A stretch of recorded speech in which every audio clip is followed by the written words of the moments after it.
નમસ્કાર, આપ જોઈ રહ્યા છો ન્યૂઝ 18 ગુજરાતીના તમામ મહત્વપૂર્ણ સમાચારની સાથે હું છું લુબના ખાન। આઈપીએલ ને લઈને સૌથી મોટા સમાચાર। આઈપીએલ હાલ પૂરતી સ્થગિત કરાઈ છે। એક અઠવાડિયા માટે આઈપીએલ સ્થગિત કરવામાં આવી છે। એક અઠવાડિયા બાદ સમીક્ષા બેઠક યોજાશે અને એક અઠવાડિયા બાદ નિર્ણય લેવાશે।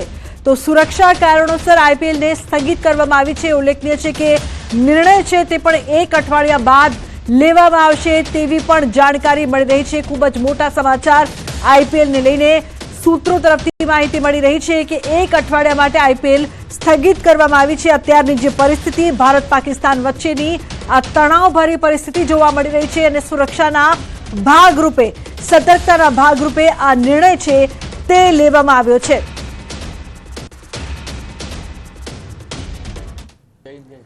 निर्णय लिया है कि आईपीएल को अभी फिलहाल एक सप्ताह के लिए स्थगित किया गया है। उसके बाद जो स्थिति है उसका जायजा लेके सरकार से विचार विमर्श करके जो हमारे स्टेक होल्डर्स हैं, फ्रेंचाइजी और ब्रॉडकास्टर, इन सबसे बात करके नए शेड्यूल की घोषणा की जाएगी। मौजूदा परिस्थिति में हमने ये तय किया है कि अभी जो स्थिति है उसको देखते हुए इसको जो है निलंबित कर दिया जाए। उसी दृष्टि से इसको निलंबित किया गया है। और जहाँ तक सुरक्षा की बात है तो हमें भारतीय सेना पर गर्व है और बीसीसीआई पूरी तरह से दृढ़ता के साथ सरकार और सेना के साथ खड़ी हुई है और हमारा पूर्ण समर्थन है उनको। और जिस तरह से हमारी सेनाओं ने जो वीरता का परिचय दिया है, जिस तरह से हमारी सेनाओं ने मुकाबला करके परास्त लोगों को किया है, तो हम पूरी तरह से उसका समर्थन करते हैं और उसके साथ हैं। जहाँ तक नई डेट्स उन सबका सवाल है तो हम कंसल्ट करेंगे सबसे और नई डेट्स की घोषणा उस दृष्टि। तो नवी तारीखों शुं हशे तेनी घोषणा करवामां आवशे, परंतु ते पहेला एक अठवाडिया बाद बैठक थशे, एक समीक्षा बैठक। कारण के આગળની પરિસ્થિતિ છે, આગળનો સમય કેવો રહેશે તેની હજુ કોઈને પણ જાણકારી નથી કે ભારત પાકિસ્તાન વચ્ચે તણાવભરી આ સ્થિતિ છે તે કેટલા સમય સુધી રહેવાની છે। પરંતુ હાલ એક અઠવાડિયા માટેની જે વાત કરવામાં આવી રહી છે, એક અઠવાડિયા માટે સ્થગિત કરવામાં આવી છે આઈપીએલની મેચ અને તે બાદ પણ નિર્ણય સમીક્ષા બેઠક બાદ લેવામાં આવશે। બીસીસીઆઈ દ્વારા જાહેરાત કરવામાં આવી છે, આધિકારિક પુષ્ટિ કરવામાં આવી છે કે આઈપીએલની મેચ हाल पूरती स्थगित करवामां आवी छे। जे तमाम क्रिकेटर्स छे, लोको छे, तमामनी सुरक्षा ने लईने महत्वपूर्ण समाचार सामे आवी रह्या छे। जम्मू काश्मीरना पूंछमां पाकिस्ताने कर्यो छे हुमलो। हुमलाना सीसीटीवी दृश्यो सामे आव्या। 7 मेना रोज करेला गोळीबारना दृश्यो केमेरामां कैद थया हता। मोटारथी धमाको करीने निर्दोष लोकोने निशानो बनाव्यो हतो, जेना सीसीटीवी फूटेज छे ते सामे आव्या छे।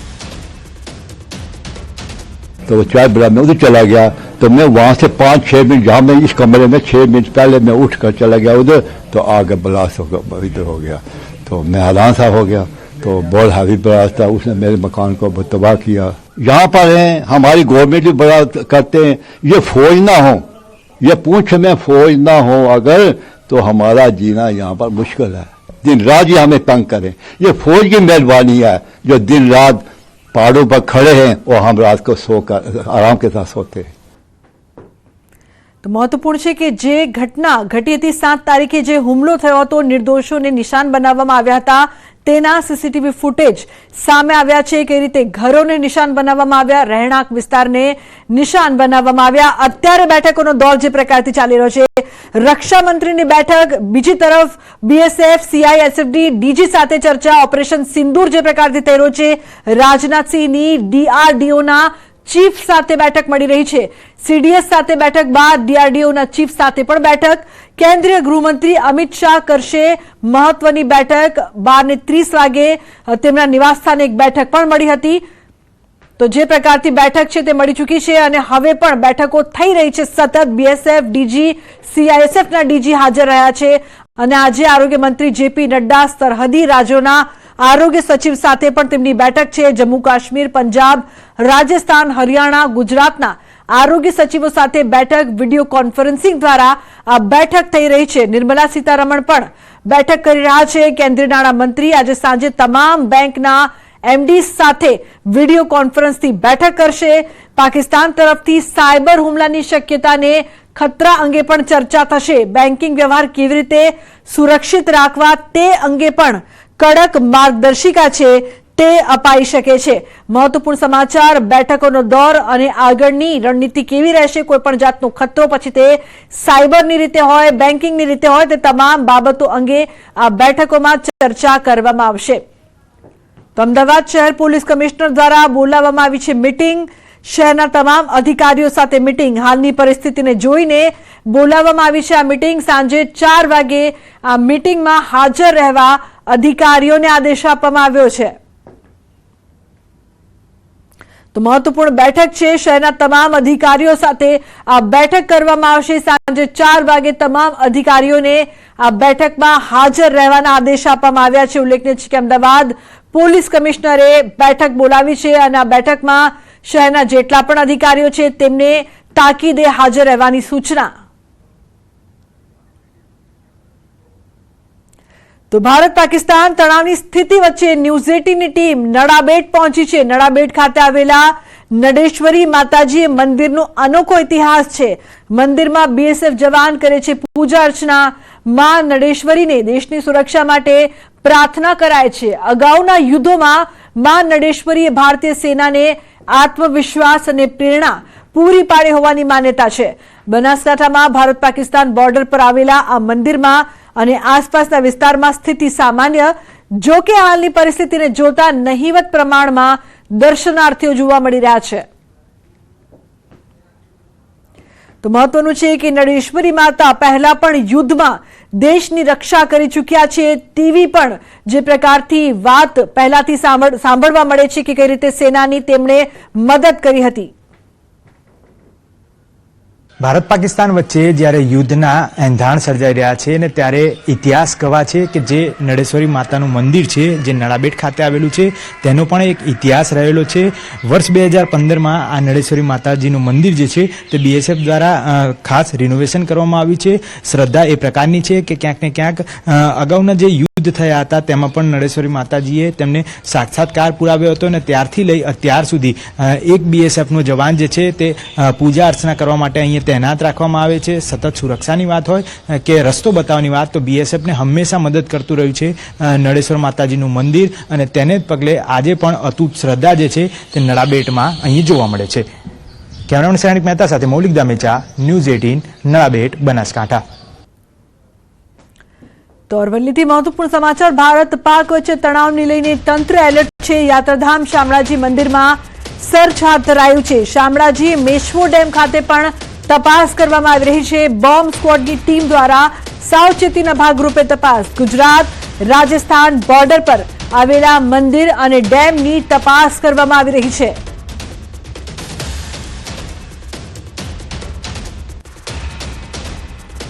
પાકિસ્તાનની કોઈપણ નાપાક હરકતને જડબાતોડ જવાબ આપવા ભારત સૈન્ય સજ્જ છે। પોરબંદરમાં સાવચેતીના ભાગરૂપે દરિયામાં સુરક્ષા એજન્સીઓ પણ સજ્જ છે। પોરબંદર પોલીસ દ્વારા દરિયાઈ વિસ્તારમાં ચેકિંગ કરવામાં આવી રહ્યું છે। પોલીસ દ્વારા ચુસ્ત બંદોબસ્ત ગોઠવીને ચેકિંગ હાથ ધરાયું છે। માછીમારોના આધાર કાર્ડ, દસ્તાવેજો ચેક કરવામાં આવી રહ્યા છે।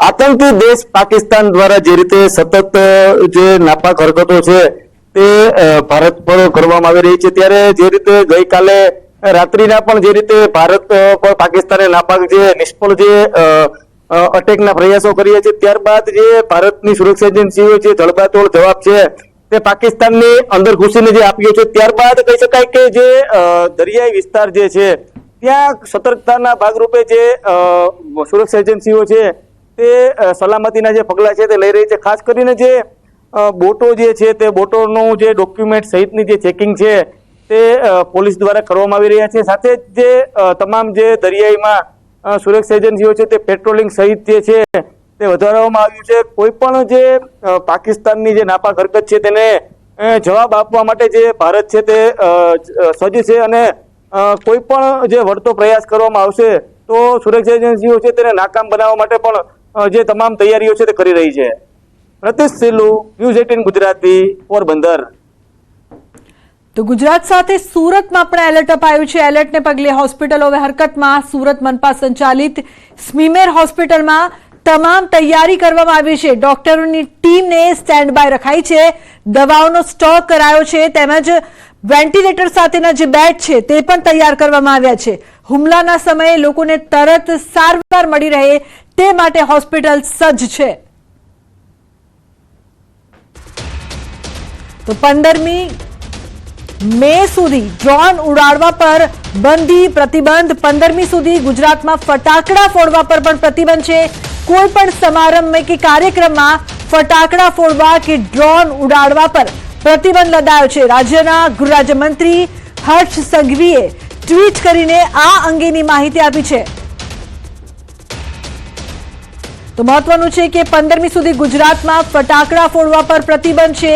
સાથે આ માહિતી આપવામાં આવી છે કોઈ પણ સમારંભ હોય કે કાર્યક્રમ હોય, ફટાકડા ફોડવા કે પછી ડ્રોન ઉડાડવા પર પ્રતિબંધ લદાયો છે। જે પ્રકારની ભારત પાકિસ્તાન વચ્ચે યુદ્ધની આ જે સ્થિતિ છે તેને ધ્યાનમાં રાખીને રાજ્યના ગૃહરાજ્યમંત્રી હર્ષ સંઘવીએ ટ્વીટ કરીને માહિતી આપી છે। ખૂબ જ મોટી અને મહત્વપૂર્ણ આ જાણકારી તમામ લોકો માટે પણ, ખાસ કરીને કે 15મી મે સુધી ડ્રોન ઉડાડવા પર પ્રતિબંધ રહેશે, ડ્રોન નહીં ઉડાડવામાં આવે। 15મી સુધી ગુજરાતમાં ફટાકડા ફોડવા પર પણ પ્રતિબંધ રહેશે। કોઈ પણ સમારંભ હોય કે પછી કાર્યક્રમ, ફટાકડા ફોડવા કે ડ્રોન ઉડાડવા પર પ્રતિબંધ લદાયો છે। રાજ્યના ગૃહરાજ્યમંત્રી હર્ષ સંઘવીએ ટ્વીટ કરીને આ અંગેની માહિતી આપી છે। આ સમાચાર ખૂબ જ મહત્વના તમામ લોકો માટે, તમામ નાગરિકો માટે પણ કે 15મી સુધી ફટાકડા નહીં ફોડી શકાય। કોઈ પણ સમારંભ કે કાર્યક્રમ હોય, ડ્રોન ઉડાડવા પર પણ પ્રતિબંધ છે, કારણ કે યુદ્ધની પરિસ્થિતિની વચ્ચે કોઈ પણ જાતનું ગભરાટ ન ફેલાય તેની તકેદારીના ભાગરૂપે આ નિર્ણય લેવામાં આવ્યો છે। ગુજરાતના અલગ અલગ જિલ્લાઓ હાઈ એલર્ટ પર છે, ત્યારે સુરતમાં દરિયાઈ માર્ગોની સુરક્ષા વધારી દેવાઈ છે। નાની મોટી તમામ ગતિવિધિઓ પર બાજ નજર, શંકાસ્પદ વ્યક્તિઓ પર પોલીસની સતત નજર। માછીમારોને પણ પોલીસ દ્વારા સૂચના, શંકાસ્પદ વ્યક્તિઓ જણાય તો સ્થાનિક પોલીસને જાણ કરવી।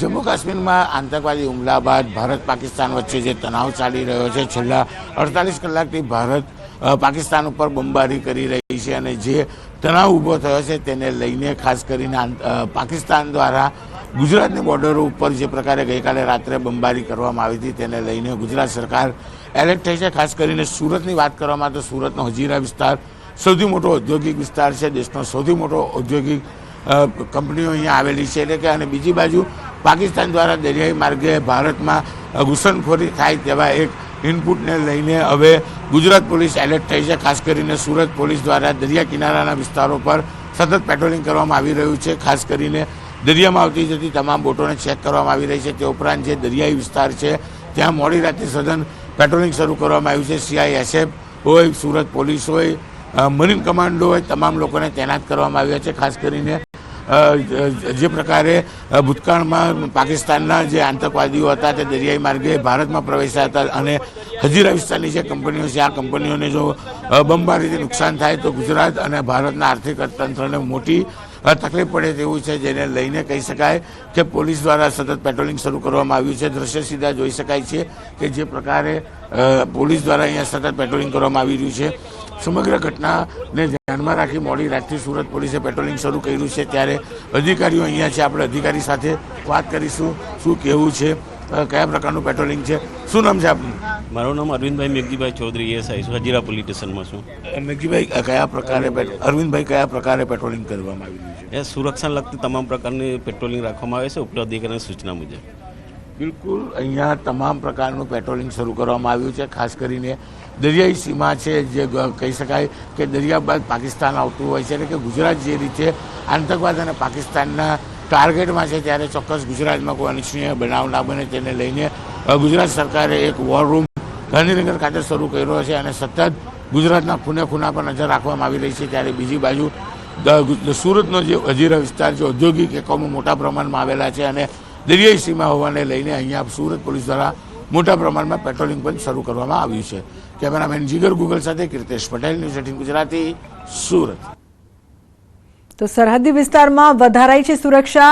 મરીન કમાન્ડોએ પેટ્રોલિંગ વધાર્યું છે. સુરતમાં દરિયા કિનારાના વિસ્તારમાં સુરક્ષા વધારી દેવાઈ છે. બ્લેક કમાન્ડો પણ તૈનાત કરી દેવાયા છે. સુરક્ષાના ભાગરૂપે ટ્રોલિંગ વધાર્યું છે. ઇન્ડસ્ટ્રી વિસ્તારમાં હથિયાર સાથે પોલીસ જવાનો દ્વારા સતત પેટ્રોલિંગ થઈ રહ્યું છે. દરિયા કિનારે મરીન પેટ્રોલિંગ પણ વધારવામાં આવ્યું છે. સુરત એરપોર્ટ પર પણ ચેકિંગ સાથે સુરક્ષા વધારી દેવામાં આવી છે. જમ્મુ કાશ્મીરમાં આતંકવાદી હુમલા બાદ જે રીતે ભારત અને પાકિસ્તાનની સીમાઓ પર છેલ્લા 2 દિવસથી તણાવ ચાલી રહ્યો છે.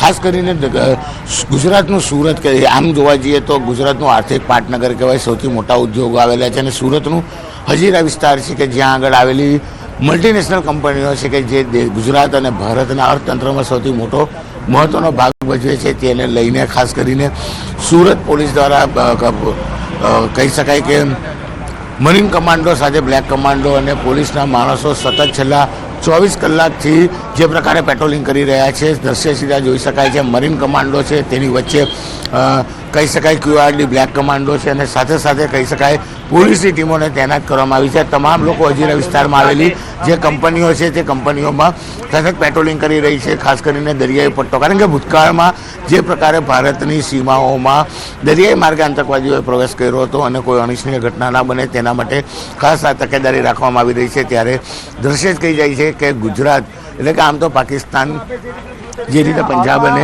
તે રીતે કરી રહ્યા છે ત્યારે ચોક્કસપણે કહી શકાય કે જે પ્રકારે છે તે ત્યારે ચોક્કસ આપણી સાથે રાજેશ પરમાર DCP છે, એમણે સીધા વાત કરી. ચાલી રહી છે.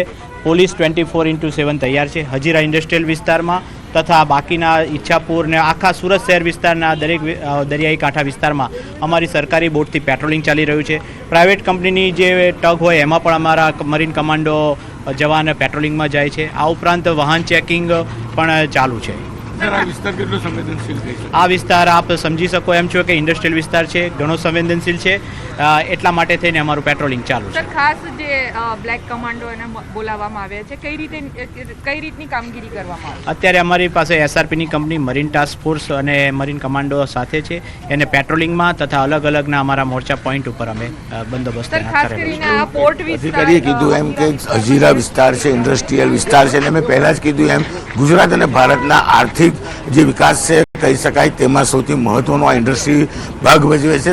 દેશની સૌથી મોટી આ ઇન્ડસ્ટ્રી છે ત્યારે ચોક્કસ તેની સુરક્ષાને લઈને આ તમામ વસ્તુ કરવામાં આવી છે. ત્યારે બીજી બાજુના દ્રશ્ય જોઈ શકો છો કે દરિયો છે અને દરિયાની સીમાથી જે રીતે ભૂતકાળમાં આતંકવાદીઓએ પ્રવેશ કર્યો હતો અને ભારતના અલગ અલગ શહેરો અને રાજ્યોમાં જે રીતે તેઓ દ્વારા હુમલા કરવામાં આવ્યા, એટલે કે ચોક્કસપણે તમામ બોર્ડરો ઉપર ભારત દેશની સેનાએ કબજો કરેલો છે અને પાકિસ્તાનના જે મિસાઇલ છે તેને નેસ્ત નાબૂદ કરવાની કામગીરી કરી રહી છે. એટલે કે ચોક્કસ તણાવ ચાલી રહ્યો છે અને આ તણાવ વચ્ચે જે પ્રકારે પાકિસ્તાન હોય કે પછી આતંકવાદી જે ઘૂસપેઠ કરી ભારતને નુકસાન પહોંચાડવા માંગતા હોય, ખાસ કરીને આતંકવાદીઓના રડારમાં સૌથી મહત્વના રાજ્યોમાં પંજાબ છે, રાજસ્થાન છે અને ગુજરાત સૌથી મોટું રાજ્ય છે, કારણ કે આર્થિક સદ્ધર રાજ્ય છે. ત્યારે ચોક્કસ આ રાજ્યને નુકસાન પહોંચાડે તો આર્થિક ઇકોનોમીમાં બી ફરક પડે તેવું છે, જેને લઈને ગુજરાતના મુખ્યમંત્રી હોય, ગુજરાતના ગૃહમંત્રી હોય, તમામ લોકો એલર્ટ મોડ પર છે.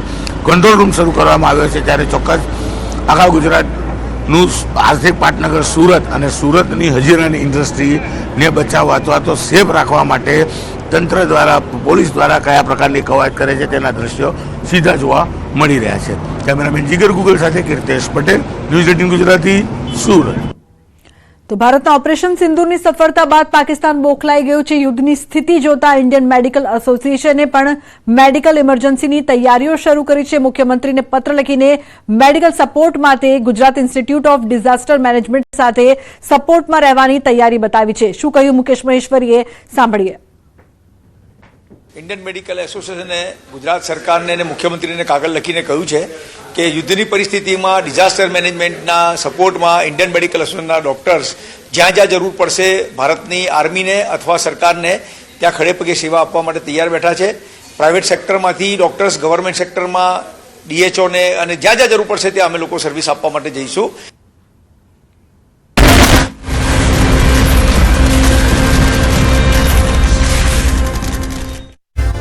ડિફેન્સ સેક્રેટરીએ પણ કહ્યું કે અમે સેના ઉપર હુમલો નથી કર્યો, અમે આતંકવાદીઓના અડ્ડાઓ ઉપર હુમલો કર્યો અમારો વિરોધ આતંકવાદ સાથે છે અને આતંકથી સુરક્ષા એ અમારો અધિકાર છે, એટલે અમે રિટેલિએટ કરશું, પણ અમે કોઈ ત્યાંની પ્રજાને એને નુકસાન ન થાય એ રીતે, અને અમે સેના ઉપર નહીં પણ સમજી જાજો, હવે તમે એના આકાઓ, હવે આ હગી નહીં થાય. આવો એક સ્ટ્રોંગ મેસેજ એ તો મળી જ ગયો છે. આજે આરોગ્ય મંત્રી જેપી નડ્ડા સરહદી રાજ્યોના આરોગ્ય સચિવો સાથે બેઠક કરશે. જમ્મુ કાશ્મીર, પંજાબ, રાજસ્થાન, હરિયાણા, ગુજરાતના આરોગ્ય સચિવો સાથે બેઠક વિડીયો કોન્ફરન્સિંગ દ્વારા બેઠક યોજવામાં આવશે. દ્રશ્યોમાં પણ આપ જોઈ રહ્યા છો, તૈયારીઓ જે છે તે પૂર્ણ થઈ ચૂકી છે. વિડીયો કોન્ફરન્સથી બેઠક કરવામાં આવશે. કેટલાક ઉચ્ચ અધિકારીઓ પણ ઉપસ્થિત રહેશે આ બેઠકમાંથી પણ જાણકારી મળી રહી છે.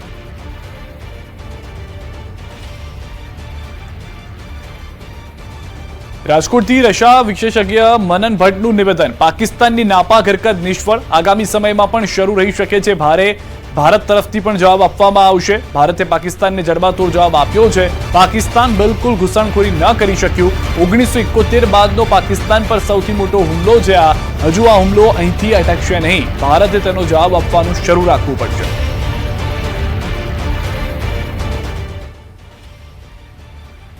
ભારતે 1971 બાદ સૌથી મોટો હુમલો પાકિસ્તાન ઉપર કર્યો છે. ત્યારે આ અંગે આપણે માહિતી મેળવીશું રક્ષા વિશેષજ્ઞ મનનભાઈ પાસેથી. સર, શું કહેશો, આ સૌથી મોટો હુમલો જે છે એ ભારતે પાકિસ્તાન ઉપર કર્યો છે? જી, 1971 પછીની સૌથી મોટી લડાઈ કહી શકાય. ભારત અને પાકિસ્તાન જ્યારે લોગર હેડ્સ પર છે, અને વિચારવા જેવું એ છે કે ભારતે એસ્કેલેશન લેટર નથી કરી. ભારતે જ્યારે પહેલગામમાં આતંકી હુમલો થયો તેનો જવાબ આપ્યો હતો, પરંતુ પાકિસ્તાન જે છે, નકટુ પાકિસ્તાન, બેશરમ પાકિસ્તાન, એણે ગઈકાલે રાત્રે જે હરકતો કરી છે.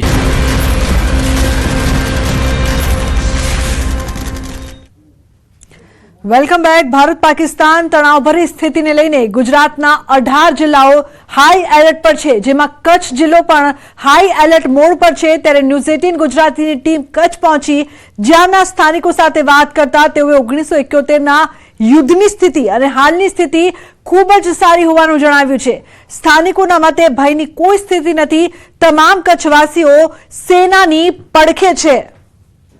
સ્થાનિક લોકોને પણ અવગત કરી દેવામાં આવે છે. રાત્રે બ્લેકઆઉટ જે છે તે પણ જોવા મળતું હોય છે. અત્યારે હાલ ન્યૂઝ 18ની ટીમ જે છે તે ભુજ ખાતે પહોંચી છે. ભુજના આ સ્થાનિક લોકો તમે જોઈ રહ્યા છો કે તેમની સાથે વાત કરીશું કે અત્યારે હાલ કેવા પ્રકારની સ્થિતિ છે, તેમને કેવો ભય લાગી રહ્યો છે. કે 1971ની અંદર પણ આ પ્રકારની સ્થિતિ જે છે તે સર્જાઈ હતી, ને તેમાં ભારતીય સેના દ્વારા જડબાતોડ જવાબ આપવામાં આવ્યો હતો, અને વધુ એક વખત આ જ પ્રકારની સ્થિતિ જે છે તે ગુજરાતમાં પણ જોવા મળી રહી છે. સ્થાનિક લોકો છે તેમની સાથે વાત કરીશું. શું કહેશો, 1971માં આવું બન્યું હતું ને ભુજે જ એક નવો દાખલો બેસાડ્યો હતો, જડબાતોડ જવાબ આપ્યો હતો, આ મુદ્દે શું કહેશો? 1971ના યુદ્ધ વખતે જે પરિસ્થિતિ હતી એનો સામનો પણ કચ્છના અમારા ભુજે કર્યો હતો. જીતી વખતે એ લોકો રનવે જે બોમ્બ પડ્યા હતા ત્યારે અમારે કચ્છની વિરાંગનાઓ જે માધાપર ખાતે જે અમારા પટેલ સમાજની એ લોકોએ રાતોરાત તૈયાર કરી અને એક દાખલો બેસાડવામાં આવ્યો હતો કે યુદ્ધની કોઈ પણ પરિસ્થિતિમાં અમે આ કામ કરી શકીએ છીએ. એવી જ રીતે હાલની પણ ભુજ ખાતે જે યુદ્ધની પરિસ્થિતિ છે, પણ અમે તંત્રને આપ દ્વારા કહેવા માંગીએ છીએ, લોકોને સચોટ માહિતી મળવી જોઈએ.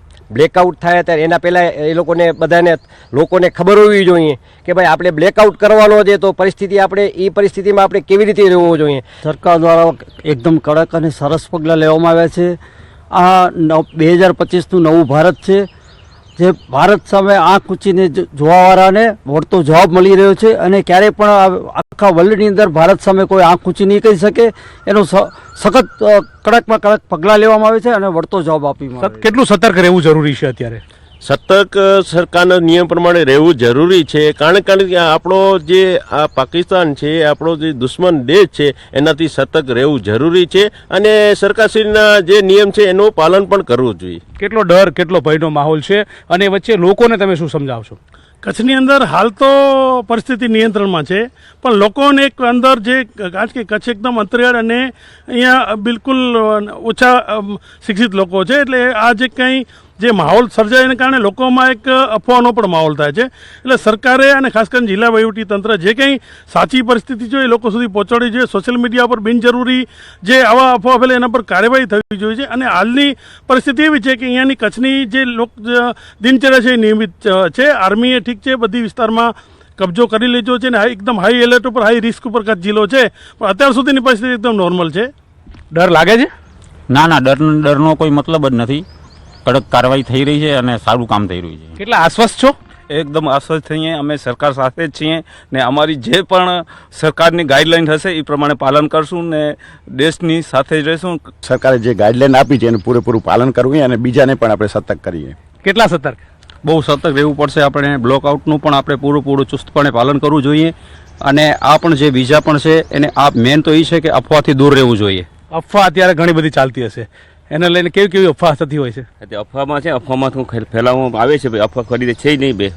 1971 હતું એવું દર અત્યારે દર નથી. અત્યારે હું ત્યારે 7 વર્ષનો હતો ત્યારે મેં આ જોયેલું છે, પણ અત્યારે એવું ડરનો માહોલ નથી. બહુ સારું પરિસ્થિતિ છે. તો ડર તો છે જ નહીં? ના, હું તો શરૂઆત પહેલાં મારા ઘરથી જ કરું. મારા ફેમિલીને સમજાવું, ફેમિલી બીજાને સમજાવે, પછી ગામ લોકોને સમજાવું. હું ત્યાંથી આવું છું મંગવાણા ગામથી, તો મારા ગામથી જ શરૂઆત કરું. ડરવાની કોઈ જરૂર નથી અને દેશ સાથે રહીએ આપણે બધા. ચોક્કસથી તો ડરવાની જરૂર નથી, દેશ સાથે રહીએ તે પ્રકારની વાત કરી રહ્યા છે. અને નિયમોનું ચોક્કસપણે પાલન કરીએ કે જેથી કરીને જે પાકિસ્તાનના નાકાફ ઇરાદા જે છે તેની સામે આપણે એને વળતો જવાબ આપી શકીએ. કેમેરામેન હરીશ શર્મા સાથે ગૌતમ શ્રીમાળી, ન્યૂઝ 18 ગુજરાતી, ભુજ. ભારત પાકિસ્તાન વચ્ચે તણાવની સ્થિતિમાં આ એક ફોટો જોઈને પાકિસ્તાને બરાબરના મરચા લાગશે. ભારતની તાકાત એક તસવીરે એકદમ સ્પષ્ટ કરી દીધી. સંરક્ષણ મંત્રી રાજનાથસિંહે દિલ્હીમાં સાઉથ બ્લોકમાં સીડીએસ જનરલ અનિલ ચૌહાણ, નૌકાદળના વડા એડમિરલ દિનેશ કે ત્રિપાઠી, સૈન્ય વડા જનરલ ઉપેન્દ્ર દ્વિવેદી, એરફોર્સના વડા એર ચીફ માર્શલ એપીસી અને સંરક્ષણ સેક્રેટરી આરકેસી સાથે બેઠક કરી અને આ બેઠકની તસવીર સંરક્ષણ મંત્રાલયના કાર્યાલય તરફથી રજૂ કરવામાં આવી છે.